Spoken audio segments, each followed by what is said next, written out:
Hi friends, അസ്സലാമു അലൈക്കും. ഇന്നത്തെ പുതിയൊരു വീഡിയോയിലേക്ക് സ്വാഗതം. ഇന്നൊരു കുമ്പളം കറി വെക്കണ വീഡിയോ ആണ്. അതിനുവേണ്ടി ചെറിയതായിട്ട് കഷ്ണം വെട്ടി അതിലേക്ക് പച്ചമുളകും തക്കാളിയും കഷ്ണം വെട്ടിയിട്ടിട്ടുണ്ട്. എന്നിട്ട് മഞ്ഞൾപ്പൊടി, മുളക് പൊടി ഇട്ട് കൊടുക്കുക. എന്നിട്ട് ഉപ്പും ഇട്ട് കൊടുക്കുക. എന്നതിന് ശേഷം അത് കുക്കർ മൂടി വെച്ച് വേവിച്ചെടുക്കുക. അപ്പം 4 വിസിൽ വരുന്നത് വരെ വേവിക്കണം.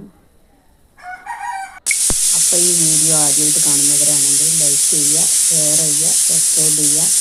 തൊട്ടടുത്തുള്ള ബെല്ലൈക്കണിൽ ഓൾ ഒന്ന് മാക്സിമം അമർത്തുക. പിന്നെ കമൻറ്റ് ചെയ്യുക. പിന്നീട് തേങ്ങ നന്നായിട്ട് ചിരകി എടുത്തിട്ട് അതിലേക്ക് ചെറിയ ജീരകവും ഉള്ളിയും ഇട്ട് നന്നായിട്ട് അടിച്ചെടുക്കുക.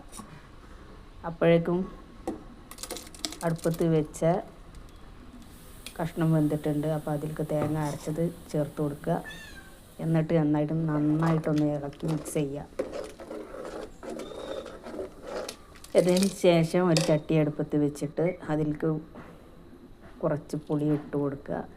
എന്നിട്ട് നന്നായിട്ടൊന്ന് കുഴച്ച് അതിൽ ഒഴിക്കണം. അപ്പോൾ അത് ഒഴിച്ചതിൻ്റെ വീഡിയോ അതിൽ ഉൾപ്പെട്ടിട്ടില്ല. ക്യാമറ ഓഫായി തോന്നുന്നുണ്ട്.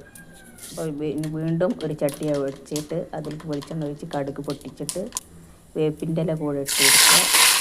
എന്നിട്ട് നന്നായിട്ട് അതിൽ കറിക്ക് ഒഴിച്ച് മിക്സ് ചെയ്യുക. അപ്പോൾ എത്രയേ ഉള്ളൂ. എല്ലാവരും സപ്പോർട്ട് ചെയ്യുക. Thank you.